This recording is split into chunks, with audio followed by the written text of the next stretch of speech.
Gue punya satu tips biar hubungan lo dan keluarga pasti tetap harmonis. Karena apa? Ini dia, harganya terjangkau, banyak fiturnya, dan yang pasti muat banyak. Plus ini sangat irit. Dan di samping gue sudah ada BYD M6.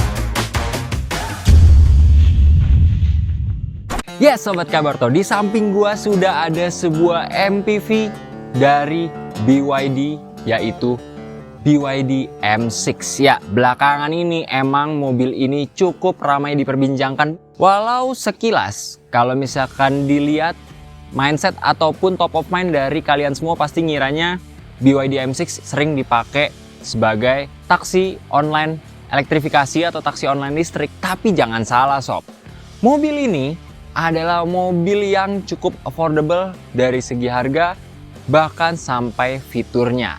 Dan yang pastinya ini sangat cocok setupnya untuk keluarga muda yang lagi mau coba untuk masuk ke dunia elektrifikasi, khususnya dunia mobil. Dan gue pengen kasih tahu apa aja hal menarik dari BYD M6. Nah, sebelum itu gue pengen sedikit geser biar kalian bisa juga lihat looks dari BYD M6 ini sob. Bahwasannya BYD M6 ini terdiri dari 3 tipe, yaitu tipe standar, yang mana untuk tipe standarnya ini punya range ataupun jarak tempuh di angka 420 km. Sedangkan terdapat 2 tipe lainnya, yaitu superior dan juga superior 6-seater. Nah, sebagai informasi, mobil ini normalnya adalah 7-seater, tapi ada juga yang dibikin lebih premium, yaitu 6-seater dengan row tengahnya dibuat captain seat. Yang lagi kita test drive ini adalah yang versi superior 7-seater, yang mana versi ini memiliki range ataupun jarak tempuh di 530 km.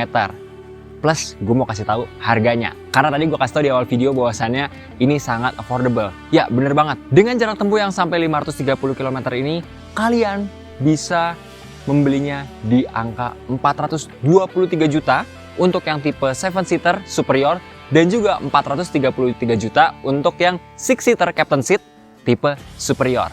Penasaran dengan yang tipe terendahnya harganya berapa? Ini yang paling terjangkau. Untuk yang tipe standar ada di angka 383 juta. Nah, kira-kira dari mobil yang range ataupun bandrolnya ini ada di angka 300 sampai 400 jutaan, listrik lagi, bisa dapat apa aja? Kita kulik yang versi luarnya dulu. Gue pengen kasih tahu karena mobil ini bisa vehicle to load. Let's go, kita lihat. Nah, kalau biasanya mobil listrik yang tempat ini cuma bisa buat ngisi daya mobilnya aja, tapi BYD M6 ini cukup beda. Range ataupun jarak tempuhnya cukup jauh, harganya cukup terjangkau, sampai punya fitur vehicle to load. Nah, buat yang masih awam, vehicle to load itu apa sih? Vehicle to load itu sendiri adalah mobil bisa menghasilkan daya listrik rumahan dalam tanda kutip untuk mensuplai daya listrik ke perkakas elektronik lainnya. Katakanlah kita sekarang lagi camping. Nah, kita lagi pengen coba camping sambil simulasi nyalain beberapa peralatan elektronik. Nah, dari sini kita bisa menghasilkan listrik rumahan sebesar 220 volt. Nice banget kan? Bahkan sekedar informasi, untuk pengisian daya ke mobilnya aja ini sudah disupport dengan CCS2. Nah, mumpung kita masih di luar, gue pengen kasih tahu looks belakang dari BYD M6 Plus. Ntar kita mau lihat nih, bagasinya kira-kira bisa dibuat lega atau enggak. Nah, yuk. Ini dia nih sob. Kalau tampilan belakangnya, ya kalian mungkin udah sering lihat lah ya. Tampilan belakang ini cukup menarik. Walaupun tidak terlalu stand out, tapi tampilannya cukup manis. Di belakang terdapat font BYD, EV, dan juga tipenya sendiri yaitu BYD M6. Mungkin kalian pikir mobil listrik 300-400 jutaan pasti belakangnya belum elektrik ataupun pintu bagasinya belum elektrik. Nih. Salah. Pintu bagasinya sudah full elektrik, bukan cuma buat buka, tapi juga buat nutupnya. Dan sekarang kita mau lihat area bagasinya nih. Karena mobil ini setupnya adalah 7-seater, pasti untuk area bagasinya dibuat nggak terlalu luas. Tapi tunggu dulu. Nih, di bawah gue pengen kasih tahu bahwasannya di sini terdapat storage untuk peletakan port charging. Dan yang asiknya dari BYD M6 ini terdapat storage tambahan juga yang sebenarnya bisa Sobat Kabaroto manfaatkan buat naruh barang-barang kotor yang mungkin kalian tidak mau taruh di area bagasi yang berkarpet seperti ini. Jadi kalian mungkin bisa naruh baju kotor atau sandal kotor untuk sementara waktu di sini. Dan ini muatnya juga cukup banyak dan lumayan dalam juga nih sob. Pasti terus ada yang bertanya juga, kira-kira kalau dibuat lebih lega, row 3-nya bisa di-expand seberapa besar? Ayo kita buktiin.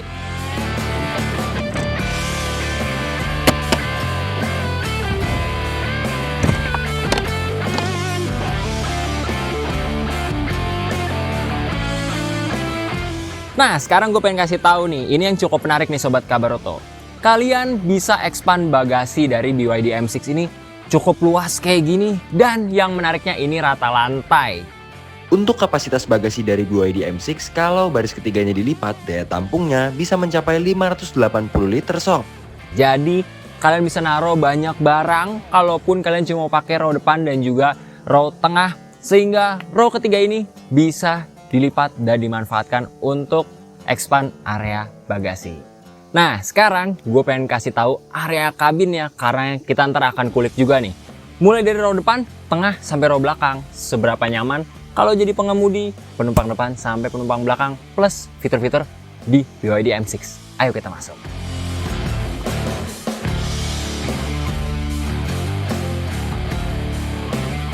Seperti biasa, kita udah masuk ke kabin dari BYD M6 dan kita akan kasih tahu ke kalian impresi pertama saat masuk ke area kabin mobil ini. Yang pertama, kesan premium cukup nampak di BYD M6. Karena apa sob? Nah, gue pengen kasih tahu nih ke kalian.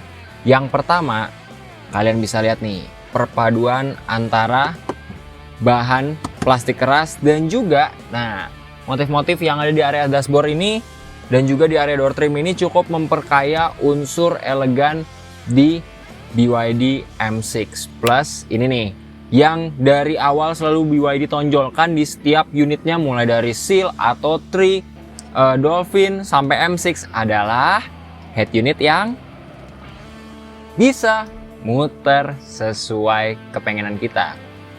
Posisi landscape bisa, posisi portrait bisa. Ngaturnya dari mana? Selain dari tombol yang ada di area head unit ini, kalian sebagai pengemudi nggak usah repot-repot, karena kalian bisa pakai sekali tekan aja.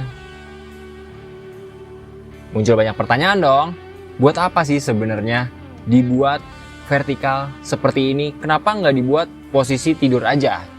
Nah, gue pengen kasih tahu ke Sobat Kabaroto semua. Karena di BYD M6 ini terdapat fitur navigasi yang mana ini dapat membantu Sobat Kabaroto semua untuk mempermudah saat bepergian.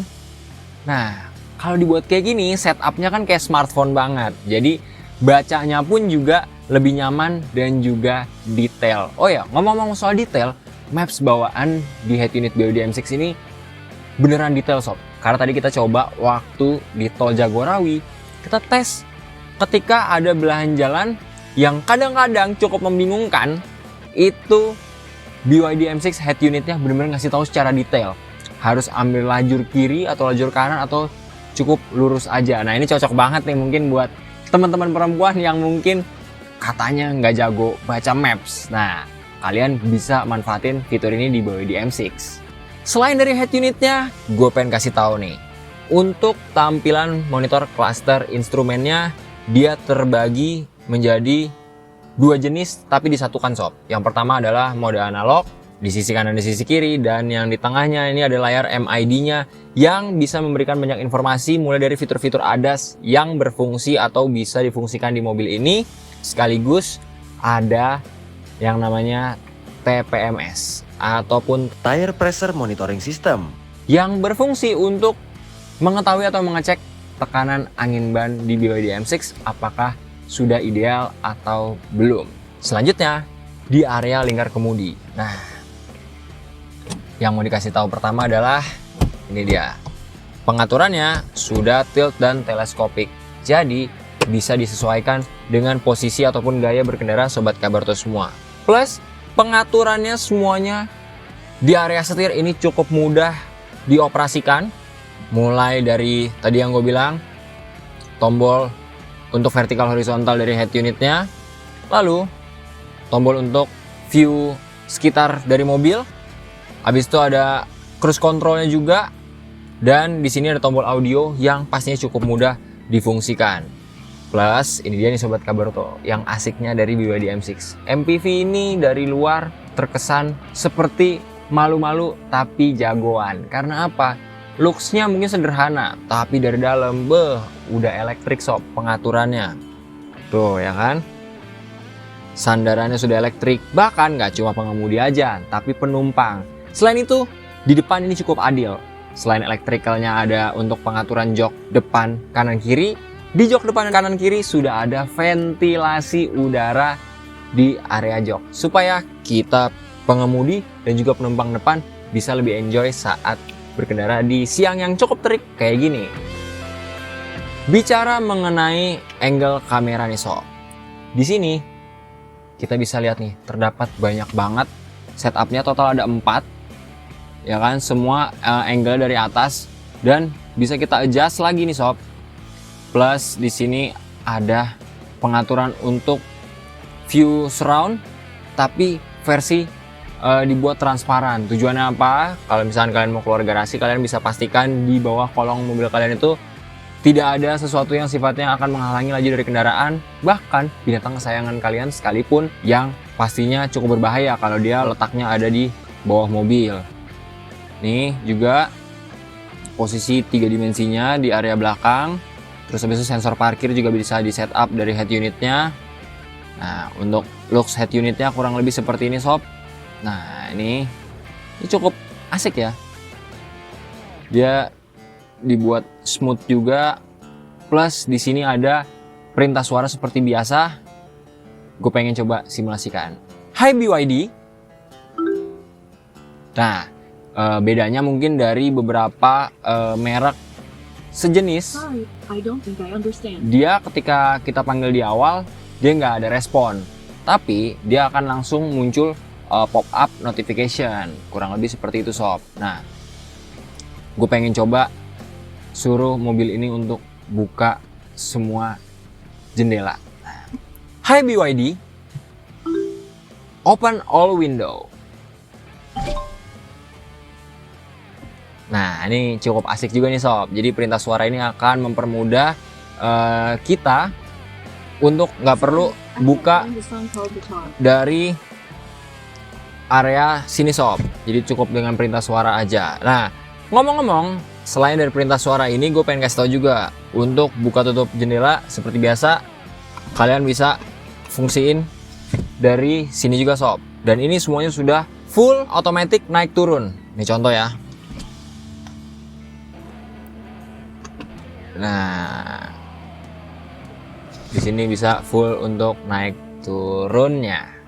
Sedikit turun ke area bawah, di sini sudah terdapat wireless charging yang bisa Sobat Kabarto fungsikan untuk mengisi daya smartphone Sobat Kabarto yang pastinya udah support wireless charging juga. Geser lagi, ini nih cukup unik nih. Tuas transmisinya ini sangat handy banget ataupun enak digenggam dan pengoperasiannya juga cukup gampang, ya kan? Untuk maju, netral, mundur, dan juga kalau mau parking tinggal tekan aja. Udah juga ada banyak fiturnya, ada auto hold, ya kan? Di sini untuk ngerasin volume dan juga untuk off-in head unit, AC on off. Terus habis itu juga di sini kalian bisa lihat bahwasannya terdapat defogger untuk area depan. Lanjut, nah ini nih ada mode berkendara. Cukup asik untuk mobil dengan range 300 sampai 400 jutaan. Kayak akan fitur termasuk punya mode berkendara. Ada berapa? Total ada 3, ada normal, sport, dan juga eco. Nah, ini bisa kelihatan semuanya secara visual. Pengoperasiannya juga enak nih. Karena apa? Kalian bisa fokus berkendara dan satu tangannya tinggal nyolek-nyolek aja nih. Nah, kalau sport dia akan berubah layar, MID-nya warna merah, eco hijau, normal akan berwarna biru. Nah, sobat kabar tuh, gue pengen kasih tahu ke lo di sini terdapat tombol plus trik rahasia buat lo yang mau coba camping pakai BYD M6 tapi dalam posisi aman walaupun anak lo ntar geser-geser transmisinya. Gimana caranya? Nih, gue kasih tahu. Yang pertama, lo bisa manfaatkan tombol mode dan juga panah ke kiri di area setir bagian kanan. Bisa lo tekan secara bersamaan selama kurang lebih 10 detik seperti ini. Nanti setelah 10 detik bakal ada notifikasi di area head unit nih sob. Kita tungguin aja. Nah, habis itu ada notifikasi the vehicle has entered the static outside show mode. Nah, ini namanya show mode. Yang mana mode ini posisi terparkir, lo lagi mau camping sama keluarga tapi dibuat AC tetap nyala.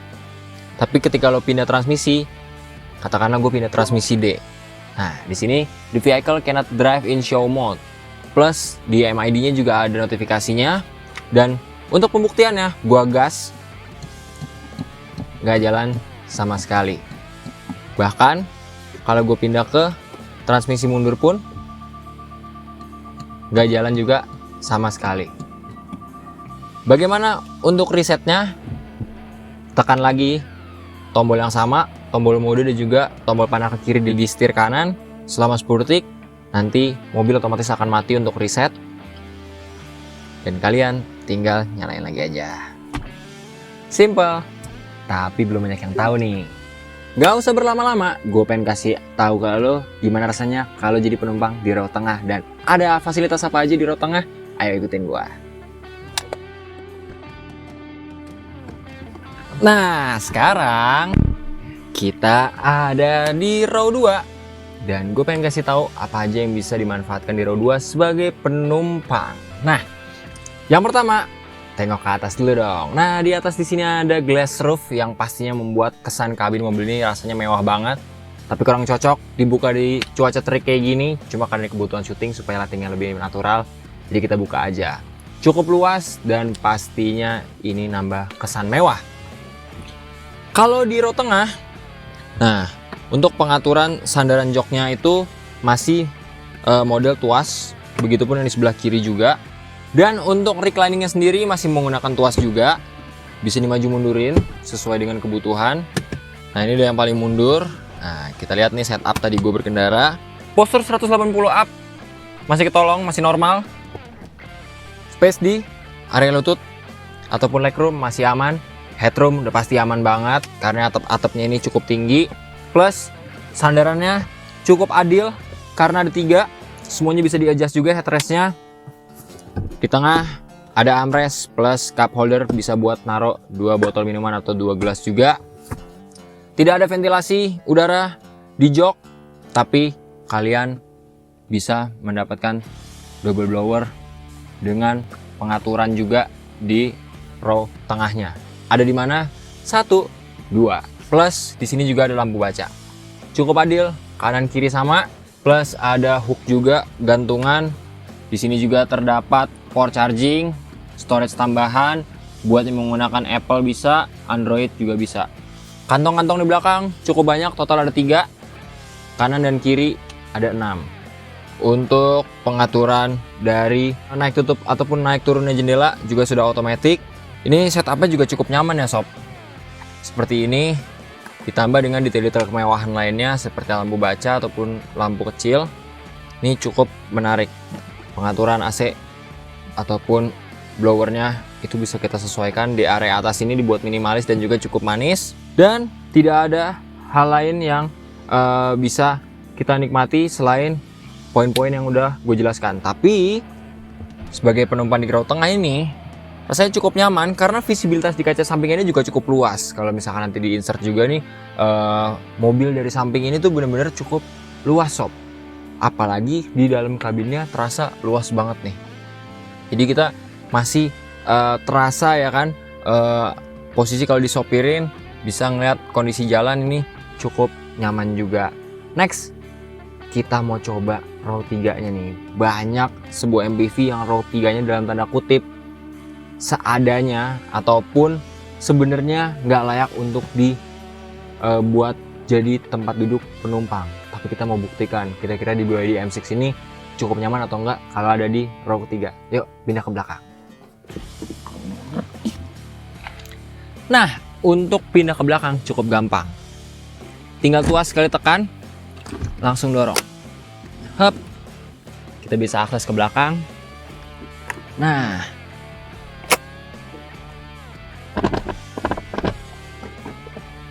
Nah, ini dia sob setup dari row 3-nya. Nah, untuk row 3-nya sendiri ini tadi ini udah gua kembaliin lagi seperti selayaknya di tengah ini ada penumpang, plus untuk postur yang 180 up kayak gua jujur pertama rasa sempit nggak ada. Tapi yang mengganjal adalah ini dia, area headrestnya yang terlalu rendah. Tapi bisa di-adjust. Tapi kalau di-adjust nggak tahu nih, pas nggak nih sama kepala gua atau nggak. Coba kita tes. Cukup nyetel sama area kepala gua, headrestnya ini di area legroom. Cukup aja, nggak wah-wah banget. Dan yang kita dapetin hanya cup holder di sisi kanan dan kiri, speaker buat nemenin kita sebagai orang yang terasing di paling belakang, dan juga blower AC buat ngademin kita karena biasanya anak belakang nggak diajak ngobrol. Kalau gitu gua Dion pamit undur diri, sampai ketemu di review selanjutnya. Bye.